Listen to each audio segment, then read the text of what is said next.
It was early morning, and I stood on a beach of broken glass, if you could call it glass. The steady, rhythmic pulse of the waves had, over time, filed the sharp edges of each fragment away, creating thousands upon thousands of pebbles in every color and shape imaginable. I knelt and reached for a turquoise stone, small enough to fit through the hole formed by my joined thumb and index finger. I ran the pad of my thumb over the glossy surface, as though examining a memory. But there were no splinters to be had here, no pits or bubbles or protruding edges. Each pebble was smooth, untarnished, and exquisitely beautiful. If only time were as generous to human memories. "Sephone!" At the urgency in the call, I dropped the pebble and looked up. Dorian sprinted toward me, his eyes bloodshot and his chest heaving. Cass was close behind, followed by the Mardell brothers and Jewel. And behind them, a razor-sharp knife worked expertly beneath my skin, slicing my nerves to ribbons. Cutter and Lord Draven, Rufus Carthick, led a small army of altars along the beach toward us. Flaming spheres of as many different colors as the pebbles hurtled through the air, some of them sizzling as the wind helpfully deflected them into the waves.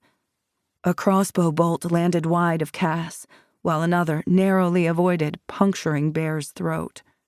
Jewel yelped as a burning yellow sphere strayed too close to her tail. I gained my feet just as Dorian grabbed me by the shoulders. "Run, Sephone," he gasped. I felt the familiar embrace of his gift, currents of liquid warmth eddying and swirling around me. Fear rose like a morning mist and was swiftly burnt away by the heat. And then the Lord's body went slack. "Leda." We sank together to the ground, the glassy pebbles clinking a barely audible toast as they shifted beneath our boots. Dorian sagged against me, his mouth agape, his hands still loosely clutching my arms. A drop of ruby-red liquid eased from the corner of his mouth, and I saw the silver-hilted knife between his shoulder blades, a knife I instinctively knew belonged to Lord Draven. An anguished scream tore from my throat. "Dorian!" His eyes turned sightless, and his head lolled against the hollow of my neck and shoulder. I grabbed him around the waist and shook him violently. "Dorian, wake up! Stay with me!" A fireball shot past my ear, singeing the hair that had only recently grown past my shoulders. In the corner of my eye, I saw Baz stumble and fall. Bear halted, turned and lunged at our pursuers, just as a violet inferno enveloped Cass. I jerked awake, gasping.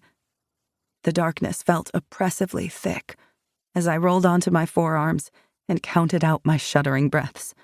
1, 2, 3, 4. Only a dream, Sephone. Only a dream. Or was it? It had felt so real. I searched out the prone forms of the others, strewn like driftwood around the dying fire. The lady wolf, Jewel, her head balanced gracefully on her front paws. Bear, still sleeping off the effects of the mind bleeding, sprawled on his back, with a hand curled protectively over his wounded shoulder. His twin brother Baz, lying as close as Bear's pride would allow, his eyebrows knotted together suspiciously, even in repose. Cass, stretched out like a cat in the sun, a smile on his full lips that likely had something to do with the empty flask lying beside him. And Dorian, facing the opposite wall with his back to me, but still awake, judging by the rapid rise and fall of his chest. I blew out another breath, pulling my knees to my chest and resting my head on them, then winced as I accidentally brushed against the gash on my temple. That, at least, was real.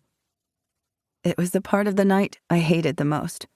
The still, bottomless silence when a person was finally alone with their thoughts, forced to gaze into the abyss of the human soul for what feels like an eternity until the sun rises again, the very abyss that the mind bleeding was conceived to avoid.